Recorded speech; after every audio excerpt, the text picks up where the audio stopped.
Been a minute since I made a video like this. Thumbnail has already gave it away, talking about the Sonic trilogy. Give a little bit of backstory into this. I always knew these movies existed. Or I guess to be fair, they're not that hard to miss. The reason I never gave them much attention was because of the first film. If you don't know, there was this trailer that came out of Sonic's original design. Safe to say it looked like garbage, complete doo-doo dog water. It was an abomination, one of the worst Sonic designs I've ever seen. Thankfully, they changed it, but it didn't give me much hope for the film. But when it came out, I heard a lot of good things about it, but I never watched it. I just wasn't interested. And then slowly over time, as the second and third film came out, I kind of let those films just slip by because I was like, I just had other things on my mind back then. Other things I was caught up in or wanted to get caught up on. Until very recently, about a week ago, with my mom, I watched all three movies in about week's time. And then the Knuckles TV series, but we'll get to that later. So me again from the future. So I didn't get back to Knuckles. To quickly summarize, it's a pretty good show. It starts after the second film. It's not recommended watching, nor would I say it's something that you have to watch. Just some little side content if you're a fan of Knuckles and like Sonic. Anyways, just want to add on to that. Thank you. Point is that this is a great trilogy of films and is arguably one of the best gaming adaptations I think I've ever seen. I know I'm like hyping this up, but I genuinely believe that this is one of the greatest game adaptations. Because it takes everything that they can from the original characters, make a few changes that just work really well here, and you just, again, it's really impressive what these people have done. I'm going to try to go through each movie individually, and then from there, I'll give like an overall perspective on all of them. That being said, we're going to talk about Sonic 1. Sonic is, when I first watched, just watching the first few minutes of this film, I already knew that it was going to be fun. It's going to be a really fun film. And I think one of the first things I noticed about the film was the main couple in this film. Never in my life of watching TV shows and film have I ever seen a couple like this before. They're the most supportive of each other I think I have ever seen. And it's refreshing, really, because normally with like relationships and like movies, TV shows, manga, comics, most of them there's like some contrived like drama, and some of them even have this weird toxicity that I just do not care for. Whereas in this film, there's none of that. The two are they're just good people.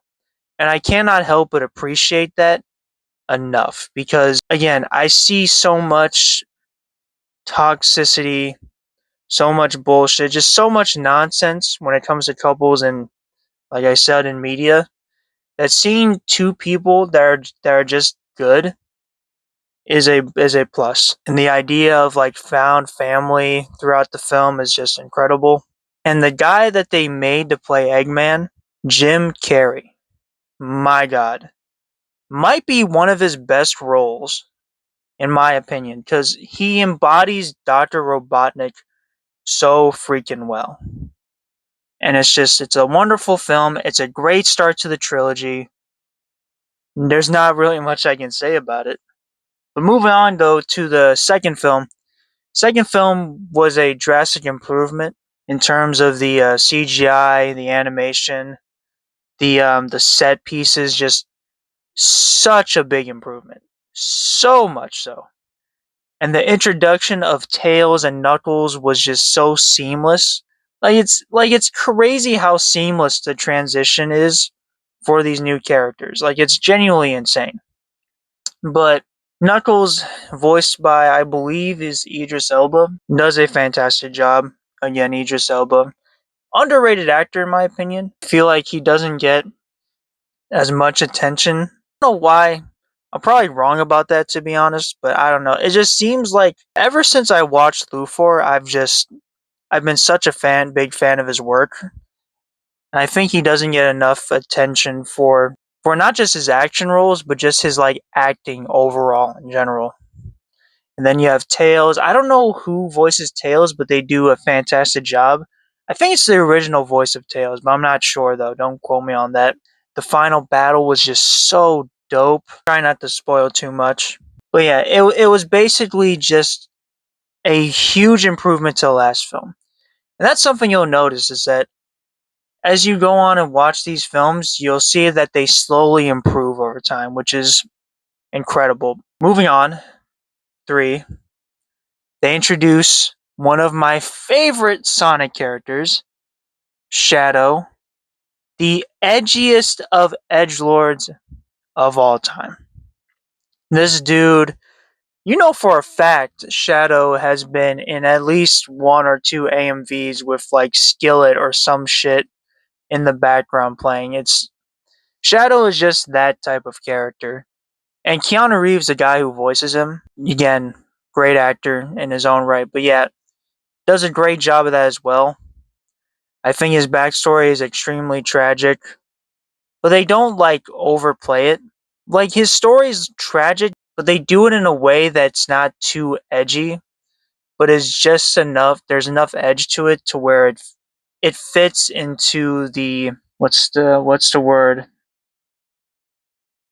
into the atmosphere of the movie. I don't know how else to explain it, but you probably get the idea. The point is that they do a great job.